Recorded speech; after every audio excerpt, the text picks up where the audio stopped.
What's happening, my Jack family? Coach Scott here. Today we're going to talk about preserving your muscle mass while getting lean after 40. Today's topic stems from a couple questions that I received in a video that I shared last week, the truth about getting lean after 40. Jeff, one of my one-on-one coaching clients who has experienced incredible success this year, got shredded, is now in a maintenance phase. We just kind of finding his gentle surplus right now. He was kind of inspired by my transformation journey where I lost 50 pounds during an 8-month transformation period, and he's wondering if I took that slow and steady approach to losing that 50 pounds because I wanted to preserve muscle mass during that process. The other question came from Tom, one of the members of the Jacked After 40 Club, who has lost about 14 to 15 pounds during the last 5 to 6 weeks. He has found that 3 meals per day works best for him. He's following a 1,500 calorie diet. Now, Tom is a bigger bro. He's over 200 pounds, but he's starting to feel like he's concerned that he's losing muscle mass at this point, and he's wondering if he should bump up his calories in order to preserve the muscle mass, but he's also worried that if he bumps up his calories, he's going to start gaining fat. So he wants to know what kind of approach I would recommend in regards to whether he should just continue doing what he's doing right now until he achieves his fat loss goal, his goal of getting lean after 40, or if he should be bumping up those calories, and what I would recommend is the best approach to bumping up those calories so he's not gaining fat in this process. First, let's discuss Jeff's question where he asked if when I lost 50 pounds during an 8-month time period, if I took that slow and steady approach in order to preserve muscle mass during that process. Now, I personally don't think that was a slow and steady process at all. If you think about it, that's averaging about 1.5 pounds per week. Now, I lost a little bit more in that first week, that first month. Anytime you embark on a transformation journey, a fat loss journey, where you go from either maintenance or a surplus to a calorie deficit, you're going to have less food volume in your digestive system, so that in itself is going to cause you to weigh less. You're going to see a bigger drop in your weight that week just because of that. You may lose a little bit of water, you may lose a little bit of muscle glycogen, but overall, anyone can expect to lose a bit more weight in that first week when you're entering a calorie deficit. And again, like the last month, I slowed things down to probably about 1 pound per week at that point. But for the most part, I was aiming for about 1.5 pounds per week. And that's typically what I recommend during a transformation process. And what you are going to find in the research, that if you are to lose 0.5 to 1% of your body weight per week, there's a good chance that you're not going to lose muscle mass during that process. Now, I began that transformation journey weighing close to 190 pounds, and I ended that transformation journey weighing around 137 pounds. So for reference, I'm 5'7", and if I'm going to be true with myself, I'm probably more like 5'6.5", but if my spine is all stretched out and I'm staying nice and tall, I'm probably 5'7" on a good day. So really you're looking at less than 1% of my body weight that I lost every week, especially when you're looking at when I slowed things down that last month and was dropping about 1 pound per week at that point. But 1.5 pounds on average throughout that time, I'm like 1% or less per week. So is that slow? It's close to 1% of my body weight. That's basically, I think, spot on with what I would recommend for any of my coaching clients to, when you're carrying around a little bit extra body fat, especially at the beginning of a transformation process, aim for that 1% of your total body weight. If you get to per week, once you start getting 10% body fat or lower, I really like to see you slow things down to around 0.5% of your body weight. So slow that down to make sure that you are preserving more muscle mass. So the more body fat that you have, the less likely it is that you're going to lose some muscle mass during that fat loss process, especially if you're aiming for around that 1% of your body weight per week.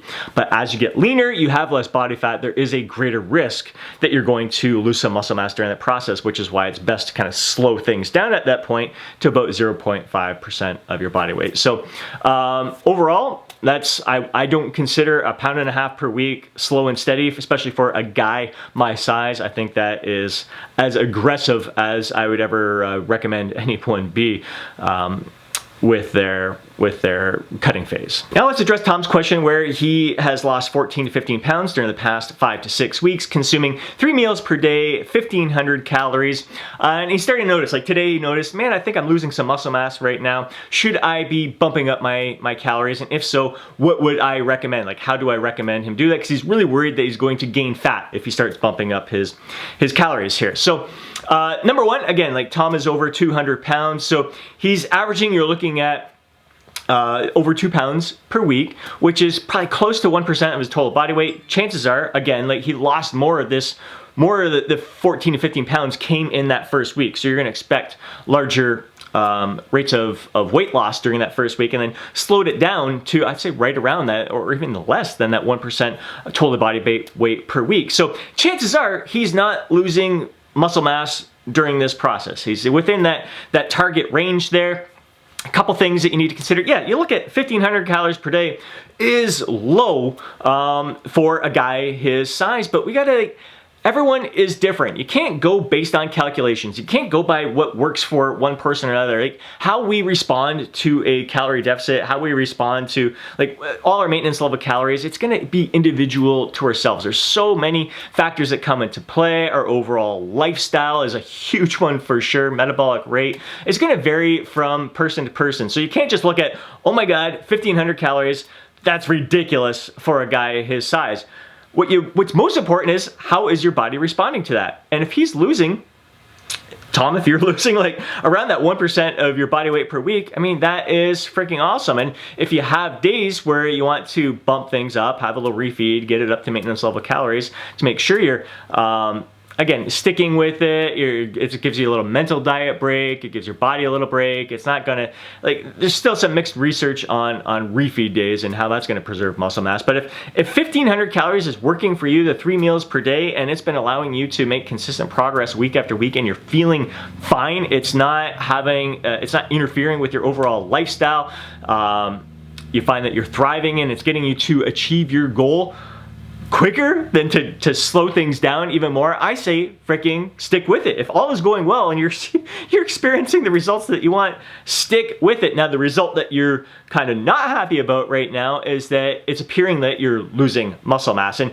that, I think, is likely in your head. What happens, I mean, you drop 14 to 15 pounds, you're gonna be a smaller version of yourself, and you start seeing, well, I'm not filling out my clothes as much, my shirts are a little bit baggier, so I must be losing muscle during this process. No, you're losing weight, and there's going to be a loss in water weight as well. There's gonna be a loss in muscle glycogen. You are going to look smaller. It's just the name of the game, but the thing is, like, you might look smaller with your shirt on. Shirt off, as you get leaner, when you get lean after 40, I'm telling you, like, there's a huge difference. Even for me, like a 5-pound difference, if I gain 5 pounds right now, 5 pounds of fat, I'll lose some of the muscle detail. I'll fill out my shirts a bit more, but with a tank top on or a shirt off, I don't look as impressive. I look less muscular, even though I'm 5 pounds heavier, or even 10 pounds heavier. I look more muscular when I'm leaner. But yeah, when I'm going through a cutting phase, you're ending that cutting phase, you can look depleted, you can look flat, as some people would say. It may look like you're losing muscle mass when you're actually not losing muscle mass. You could be technically losing like lean body mass, which is not just, it's not your muscle tissue that you're losing. You're losing muscle glycogen, you're losing fluid in that muscle, which is all categorized into lean body mass. So you may be losing lean body mass. So even if you're measuring your body fat percentage and you see your lean body mass going down, it's not necessarily a sign that you're losing muscle tissue. You're losing muscle glycogen and some fluids in your muscle. Once you get back up to maintenance level calories, so when you end this cutting phase, even if you look flat and depleted, at the end you look like you've lost muscle mass, you bump up those calories, you increase your carbohydrate intake, and you get to maintenance level calories there. You are going to fill out, you're going to look more muscular in that week and a couple weeks afterwards, because you're filling this muscle with water, you're filling it with muscle glycogen. You're just gonna look fuller. Even though you're not gaining muscle in those 2 weeks, you're gaining lean body mass. You're gaining that fluid in your muscle, that muscle glycogen in there. So you got to be careful not to like pull the chute on what is working for you just because your eyes are seeing something, because things are going to change once you get back up to maintenance level calories. So if you do want to slow things down a little bit, I just say bump up your calories 100, maybe 200 calories. So go from 1,500 to 1,600, 1,700. I think even if you go up to 1,800 calories, yes, you're not going to gain fat. There's 100%, you're not gonna gain fat. If you're losing on average, 2 pounds per week, or even a little bit more than 2 pounds per week, if you bump up 100 calories, 200 calories, maybe even 300 calories, you're not going to gain fat. You're just going to slow that fat loss process down. So maybe you'll only lose 1.5 pounds that week, which is going to be fantastic for preserving muscle mass. But still, if you're over 200 pounds and you're losing 2 pounds per week, there's a good chance that you're not going to be losing muscle mass during that process. Again, maybe you'll lose some lean body mass, the water weight, some muscle glycogen, but you're not going to lose muscle tissue. So that's the big thing that you really need to take into consideration, and a big reason why what you're seeing in the mirror may not be a reflection of what's actually going on there. So you're not losing muscle mass. You may be losing a little bit of water weight, a little bit of fluid during that time. So I say stick with what is working for you. Don't second guess yourself. Don't let other people kind of come in there and discourage you. Like if they're saying, man, you're looking a little bit smaller because you've lost that 15 pounds in a short period of time and you're not filling out your shirts as much as you did before. I mean, that's part of this process. You take your shirt off when you are lean after 40, they're gonna be like, what the hell happened to you? Tell me, what's your secret? How can I look like you? How can I achieve the physique that you just achieved right now? So you gotta be very careful with those kinds of things, and definitely don't let your mind play tricks on you. Now, another important point when it comes to getting lean after 40 without losing muscle mass, in addition to keeping your weight loss between 0.5 to 1% of your total body weight per week, is that your resistance training. When you're resistance training, there's a great chance that you're going to preserve muscle mass during a cutting phase. Now, Brad Schoenfeld just shared the other day, they had one of their new papers accepted on this topic of sparing muscle during a cutting phase, and they found that the higher volume workouts are better for preserving muscle mass. And what they categorize as higher volume is over 10 sets per week per muscle group. Now, Tom, you're in the Jacked After 40 Club, and Jeff, you're one of my one-on-one coaching clients, and we are definitely performing more than 10 sets per muscle group per week. So that's a great sign that, that there's a good chance that you are preserving muscle mass. You're not losing muscle during this cutting phase. So I'd say you're doing all of the right things by keeping your weight loss in check. You're not being, it may sound to some, because you're consuming 1,500 calories per day, that they may think that's aggressive, but how your body is responding, the feedback that your body is giving you is just showing that you are losing it at the right rate that it should be, and you're doing all the right things by incorporating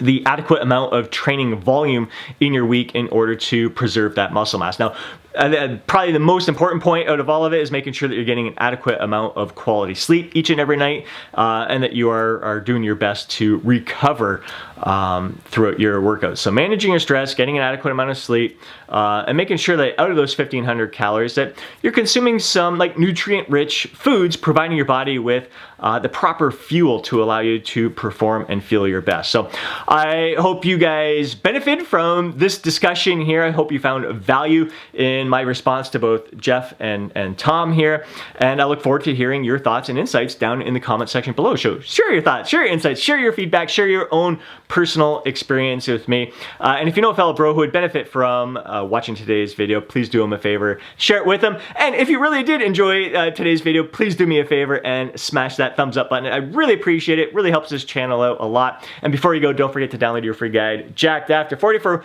more tips and advice on getting lean, staying lean after 40, building muscle after 40, just living your life to the fullest while becoming the best version of yourself. Hope you have yourself an amazing day. Catch you in the next video.